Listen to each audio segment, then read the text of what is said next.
چاہوں گی ایکسپیرینس اپنا اور انیسہ نبی کا،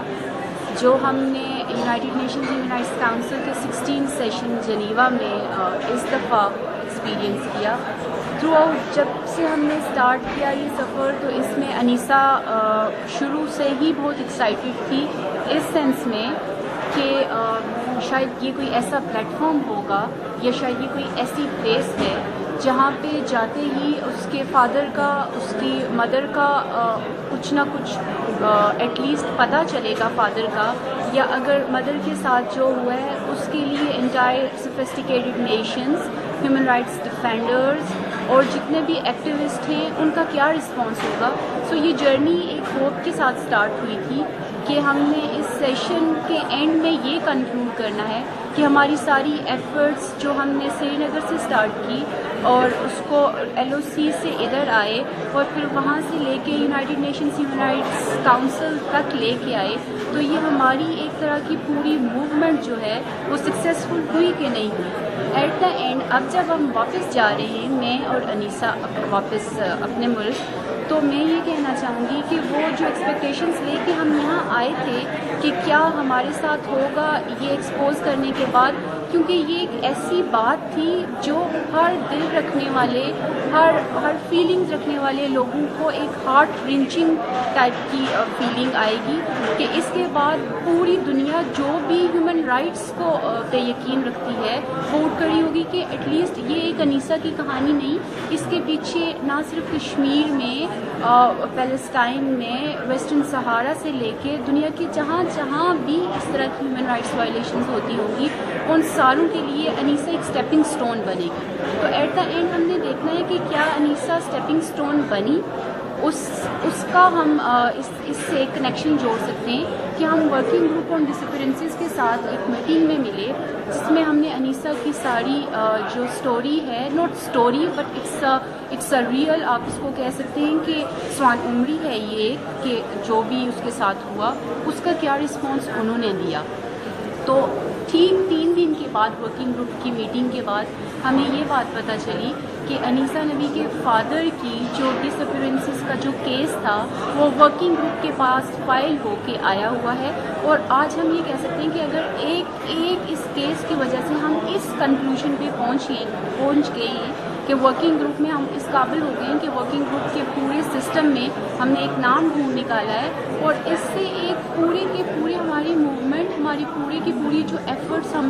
60 سالوں سے کرتے آ رہے ہیں اس کو ویلیڈیٹی ملی ہے، اور ایک کانکریٹ ٹائپ کا ہمارا جو اسٹیپ ہے وہ دنیا کے سامنے آیا ہے کہ they are not propagandising against India اور کسی بھی، یہ لوگ پیسفل لوگ ہیں جو کہ اپنی موومنٹ کے لیے، جو کہ اپنے رائٹس کے لیے لڑ رہے ہیں۔ رائٹ ٹو سیلف ڈٹرمنیشن تو بعد کی بات ہے، ہم زندہ ہوں گے، ہمیں ایٹ لیسٹ بولنے کا موقع دیا جائے گا، اس کے بعد بات کریں گے کہ ہم نے رہنا کس کے پاس ہے۔ سو بیسک ہیومن رائٹ کی جب بات آتی ہے تو ہمارے لیے یہ بہت بڑی سکسیس ہے۔ میں کشمیری ویمن ہونے کے ناطے یہ کہہ سکتی ہوں کہ ہماری یہ سکسیس اتنی بڑی ہے جو ہزاروں لاکھوں بچیوں کو، ویمن کو ایک راستہ دے رہی ہے کہ اگر ان کے ساتھ اس طرح کی ہوئی ہے وہ آگے آئیں، تو انٹائر جو نیشن ہے، sophisticated nations, functionaries U N کی جتنی بھی باڈیز ہیں وہ ساری آپ کے اس اسٹیپ پہ ریئیکٹ کریں گی۔ سو آئی ایم ویری ہوپ فل کہ جی نیکسٹ ٹائم یا آنے والے ٹائم میں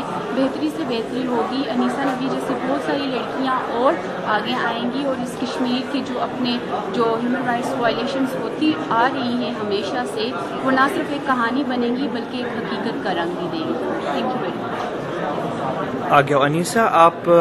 ایک میسج دو، آپ کو بہت سارے پاکستانی نوجوان، بہت سارے کشمیری نوجوان جو اس ویڈیو کو دیکھ رہے ہیں، آپ یہاں آئیں، آپ نے اپنی آواز بلند کی، آپ اپنی خود بتائیں کہ آپ کو کیسا لگا، آپ کو کیا لگ رہا ہے کہ دنیا آپ کے ساتھ کھڑی ہو رہی ہے، آپ کی آواز سن رہی ہے، اور آپ کیا پیغام دیں گی ان کشمیری نوجوانوں کو، لڑکے لڑکیوں کو جو سری نگر میں اور کشمیر کے، مقبوضہ کشمیر کے دوسرے علاقوں میں اس وقت آپ کی کہانی کو دیکھ کے وہ انسپریشن لے رہے ہیں اور آگے بڑھ رہے ہیں، ان کو کیا کہیں گے؟ میں یہ کہنا چاہوں گی کہ پہلی بات جب میں یہاں جنہوں نے مجھے پہلے میرے پاس آئے اور مجھے اتنا وہ کیا کہ میرے اندر جو ڈر تھا اس کو پہلے ختم کر کے پھر مجھے اتنا پریپیئر کیا کہ میں یہاں تک آ سکوں، اور مطلب کہ آج میں یہاں ہوں تو مجھے ایک امید ہے، پہلے نہیں تھی جو مجھے ختم ہو گئی تھی، جو مطلب ایک دماغ دبی ہوئی تھی، لیکن اب جگ رہی ہے، کوئی امید ہے مجھے کہ میرے پاپا مل جائے واپس۔ ان کا جو آج جو کیس پہلے مطلب جس کا کچھ پتہ بھی نہیں تھا، آج وہ مطلب ورکنگ گروپ آف ڈسٹربنس میں ان کا نام بن گیا ہے، تو مجھے جس طرح مجھے ایک امید میں نے بن گئی ہے میری، اس طرح میں کشمیری نوجوانوں کو بس اتنا کہنا چاہوں گی، یا جہاں دنیا میں جتنے بھی ہے مطلب ڈسٹربنس ہے، جو بھی جن کے ساتھ جو پرابلم ہے، میں تو اتنا کہنا چاہوں گی کہ ایک امید ہمیشہ رکھے اور اس کو ہمیشہ قائم رکھنے کی کوشش کرے، اور اس کو مطلب ایک پرابلم کو فیس کرے، جو مطلب ایک اچیومنٹ حاصل اس تک پہنچنے کی ضرور حاصل مطلب کوشش تو کرے۔